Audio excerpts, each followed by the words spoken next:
Charlie, yang sudah menggendong gadis itu, meminta gadis itu untuk memeluknya erat-erat karena ia berniat berlari sangat cepat. Charlie kemudian berlari dengan kecepatan luar biasa, melompati gedung-gedung di sepanjang jalan, meninggalkan sopir dan taksi itu jauh di belakang. Gadis itu yang ketakutan dengan kecepatan lari Charlie hanya bisa terkejut, sementara Charlie terus tersenyum dengan rasa puas. Setelah beberapa saat berlari, Charlie berhenti di tempat yang aman. Ia menjelaskan bahwa sopir taksi seharusnya tidak bisa mengejar mereka lagi.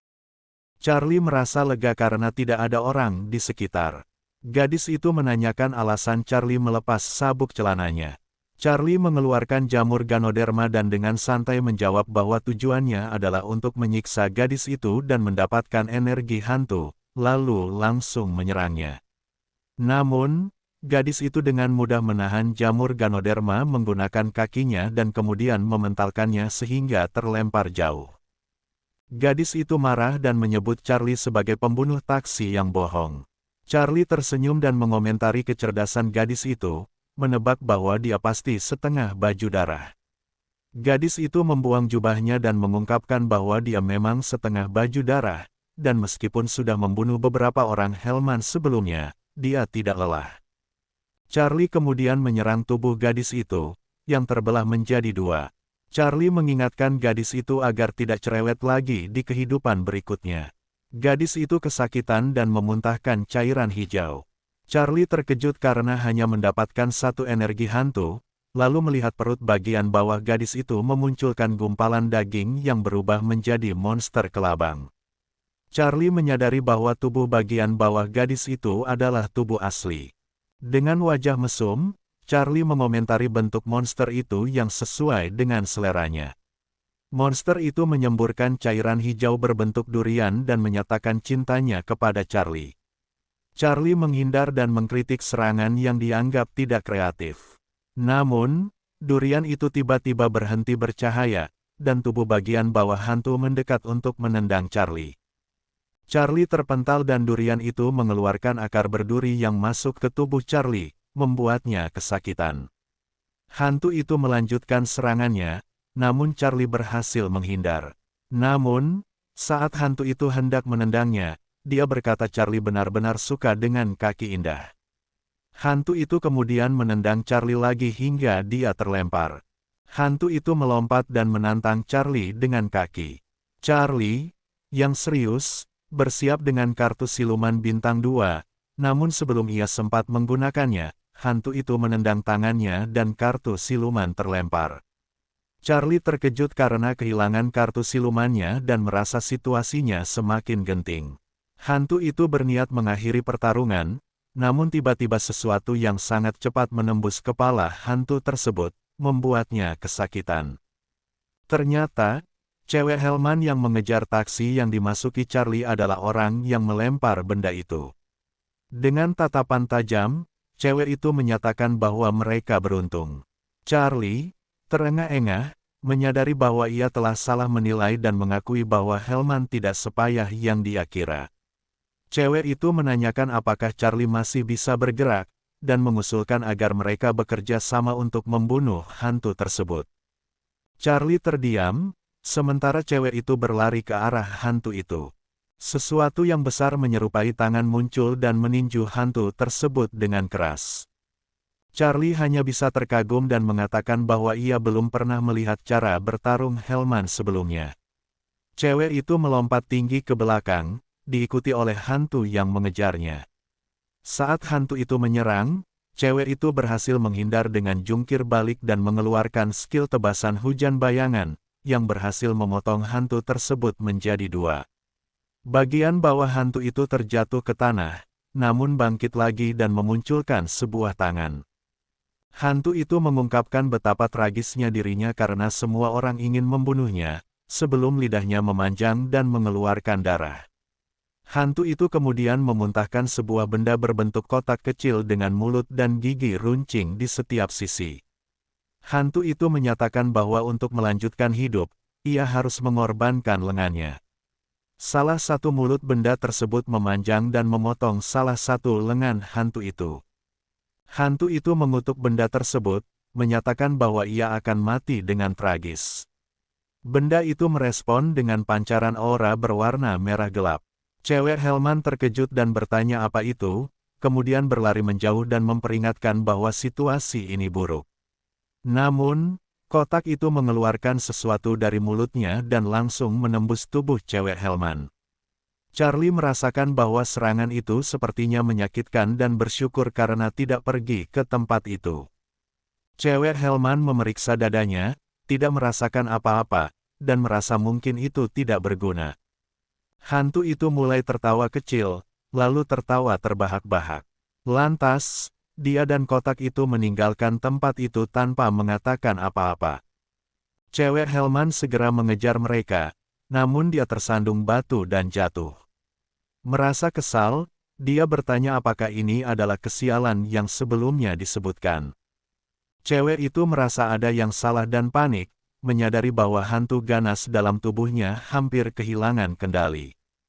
Charlie menanggapi, memberinya ruang untuk mengurus masalahnya sendiri, dan berkata bahwa dia akan menangani hantu cewek itu.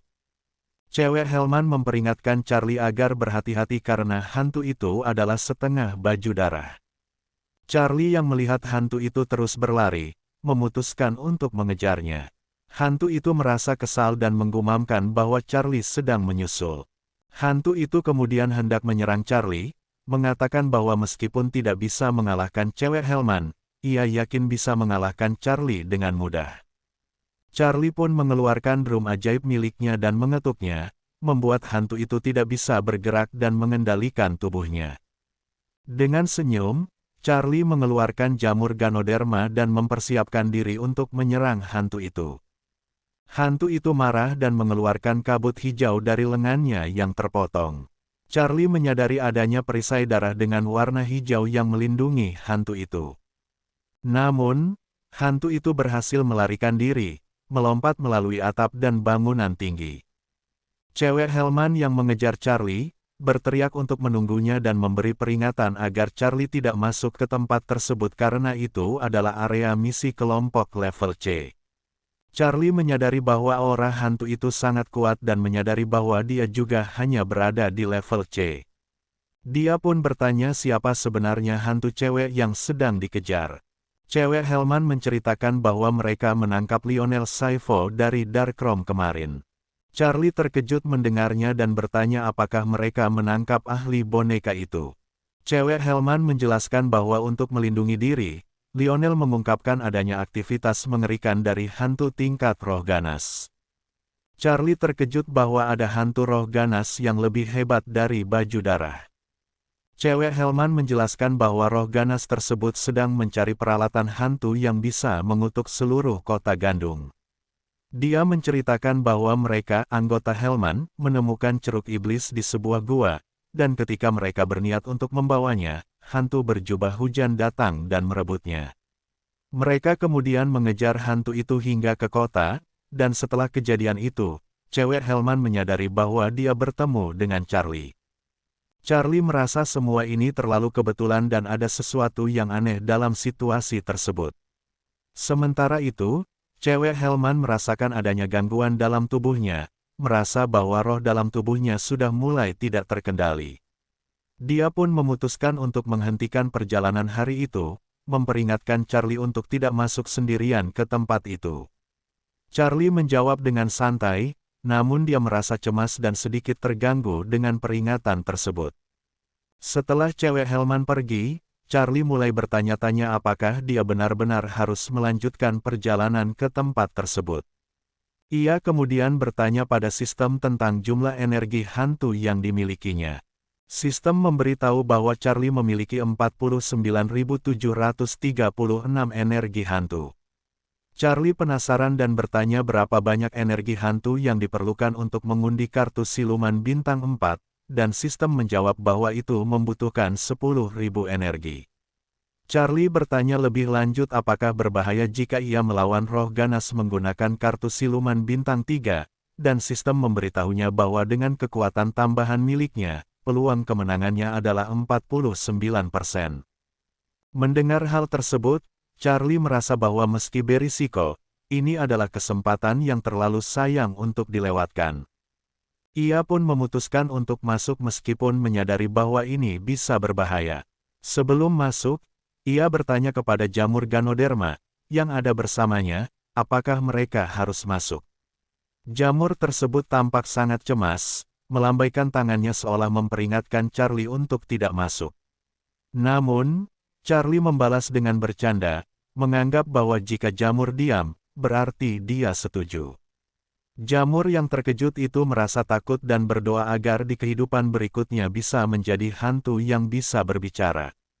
Melihat aura hantu yang pekat di tempat itu, Charlie berkata dalam hati bahwa dari 100 pertempuran, mereka mungkin hanya bisa menang 49 kali, dan ia memutuskan untuk terus melangkah masuk. Begitu masuk, Charlie merasa tidak nyaman, bertanya-tanya apakah dia sudah masuk ke neraka. Namun, ia merasa sedikit menyesal karena telah melangkah lebih jauh. Tiba-tiba, pandangannya terhalang oleh sesuatu yang menempel di wajahnya. Charlie menyadari bahwa itu adalah pakaian dalam wanita, yang dilemparkan dari atas gedung. Dengan cepat, ia melepaskan pakaian itu dari wajahnya dan melihat sebuah tangan yang melemparkannya. Charlie merasa bingung dan berpikir apakah wanita itu sedang meminta bantuan. Dengan niat membantu, Charlie pun berlari menuju tempat wanita itu berada, berpikir bahwa ia pasti tidak akan menolak kesempatan untuk menyelamatkan seorang wanita cantik. Namun, cewek tersebut ternyata sedang merencanakan jebakan untuk Charlie. Ia berkata dengan senyum licik bahwa hanya dengan melemparkan celana dalam saja sudah cukup untuk memancing Charlie datang. Cewek itu mengharapkan untuk membunuh Charlie dalam satu serangan agar dagingnya tetap segar. Sambil menjilat pisau yang ia pegang, cewek itu melanjutkan pikirannya, memastikan bahwa langkah kaki Charlie semakin mendekat, dan dia harus segera bertindak sebelum terlambat. Charlie yang tidak menyadari rencana cewek itu, dengan cepat menghancurkan tembok di belakangnya. Tembok yang runtuh membuat pisau yang dijilati cewek itu menembus mulutnya. Charlie yang sudah melewati cewek yang terjatuh dengan pisau menancap di mulutnya bertanya-tanya apakah dia menabrak sesuatu tadi. Tanpa merasa terkejut, ia melanjutkan perjalanan, membuka sebuah ruangan dan berharap menemukan sesuatu yang lebih menarik. Namun, ia hanya menemukan tulang manusia yang tergeletak di lantai. Charlie merasa kaget dan bertanya-tanya apakah orang itu sudah dimakan begitu cepat. Tiba-tiba, seseorang mendekat dan bertanya siapa yang berteriak di lorong.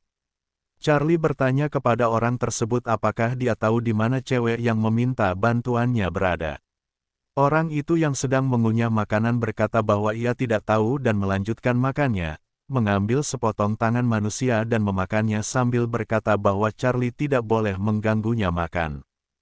Charlie yang melihat situasi ini merasa sangat cemas. Ia memeriksa panel sistem dan terkejut mendapati bahwa tidak ada energi hantu tersisa. Dalam kebingungannya, ia berpikir bahwa situasi ini jauh lebih berbahaya daripada yang ia perkirakan sebelumnya. Ia mulai menyadari bahwa manusia yang hidup memang memakan manusia lain di tempat ini, yang membuatnya merasa bimbang. Meski cewek Hellman sebelumnya memperingatkannya untuk tidak masuk sendirian, Charlie merasa bahwa meskipun itu kriminal, membunuh tetap melanggar hukum. Charlie terperangah dengan situasi yang semakin sulit dan berpikir bahwa ini jauh lebih rumit daripada sekadar berhadapan dengan hantu. Tiba-tiba, seorang gadis kecil muncul, memegang jari telunjuk Charlie dan menariknya pergi. Setelah beberapa saat mengikuti gadis kecil itu, Charlie merasa bingung dan berkata bahwa di depan mereka hanya ada jalan buntu. Gadis kecil itu langsung melompat ke bawah sambil menarik Charlie, namun Charlie terjatuh setelah mendarat. Gadis kecil itu memperingatkan Charlie bahwa gedung ini dipenuhi oleh pembunuh yang bisa dengan mudah membunuhnya. Charlie merespons dengan santai, merasa bahwa mereka sepertinya cukup polos. Mendengar tanggapan itu, gadis kecil merasa sangat kesal dan berpikir bahwa Charlie sungguh bodoh. Namun, langkah kaki terdengar mendekat, dan gadis kecil itu panik. Ia memberitahu Charlie bahwa satpam sudah hampir datang, dan mereka tidak memiliki tempat untuk bersembunyi. Charlie bertanya mengapa gadis kecil itu takut pada satpam, dan gadis kecil menjelaskan bahwa satpam di tempat ini berbeda dari yang lain. Saat satpam semakin dekat, Charlie dan gadis kecil itu terkejut dan panik. Charlie segera menarik tangan gadis kecil itu dan lari, menyarankan untuk bersembunyi di selokan. Namun, gadis kecil itu melarangnya, mengatakan bahwa mereka tidak boleh bersembunyi di sana. Charlie pun membopong gadis kecil itu dan mengomelinya, menyebutnya manja. Charlie berpikir sebaiknya tidak bertindak gegabah sebelum mengetahui situasinya. Tiba-tiba, mereka melihat makhluk besar yang sedang berkeliling sambil memakan biskuit beruang. Charlie dan gadis kecil hanya bisa bersembunyi. Gadis kecil berpikir semoga makhluk di dalam sana sudah tidur. Charlie bertanya siapa cewek cantik yang mereka lihat sebelumnya, dan gadis kecil langsung panik, mempertanyakan apakah Charlie benar-benar menyebutnya cantik. Charlie menjawab dengan santai bahwa semua cewek bisa disebut cantik. Gadis kecil itu semakin kesal, mengatakan bahwa jika bukan karena dia menyuruh Charlie kabur, Charlie pasti sudah dimakan oleh cewek cantik itu. Charlie pun berterima kasih padanya dan bertanya siapa namanya. Gadis kecil itu memperkenalkan diri sebagai Lini Sparrow. Charlie mengingatkan bahwa sangat berbahaya keluar sendirian di malam hari. Lini menjawab bahwa dia tidak apa-apa karena saat menemui bahaya, seorang kakak perempuan akan membantunya. Namun Charlie tampak bingung dan bertanya-tanya di mana kakaknya. Tiba-tiba, makhluk aneh muncul dan mengarah ke mereka. Charlie bertanya apakah makhluk itu kakaknya Lini, dan Lini langsung panik, menyadari bahwa mereka telah membangunkan makhluk itu. Lini menyuruh Charlie untuk cepat lari, tapi makhluk itu berkata, kunci, dan pintu yang mereka coba lewati tertutup batu. Mereka terjebak di sana, dan Lini ketakutan melihat itu. Dia bingung mencari Charlie, yang ternyata sedang menggoda makhluk itu. Charlie bertanya kepada makhluk tersebut apakah dia kakaknya Lini, memuji kulitnya yang mulus. Makhluk itu menjawab bahwa dia tidak terkena sinar matahari setiap hari, jadi kulitnya memang bagus, dan Charlie mendapatkan 310 energi hantu. Lini kesal, menyebut Charlie bodoh dan mengatakan bahwa makhluk itu bukan kakaknya. Charlie terkejut dan langsung memukul makhluk itu, mengatakan bahwa gadis kecil itu seharusnya memberitahunya dari tadi. Makhluk itu marah, menyerang Charlie, namun Charlie dengan mudah menghindar. Charlie kemudian mengeluarkan jamur Ganoderma dan memintanya untuk berubah menjadi besar dan panjang. Sayangnya, karena tempatnya sempit, jamur itu tidak bisa berkembang dengan sempurna dan makhluk itu menyerang Charlie sampai pedangnya terlempar. Charlie berpikir bahwa dia harus berlatih bertarung di ruang sempit. Charlie kemudian mencoba teknik pengendali hujan terhadap makhluk itu, yang membuat makhluk tersebut terkejut dan merasakan sakit. Charlie mengejek makhluk itu, meminta dia untuk melanjutkan, sementara makhluk itu mengatakan bahwa apakah dengan menjauh, ia tidak bisa memukul Charlie.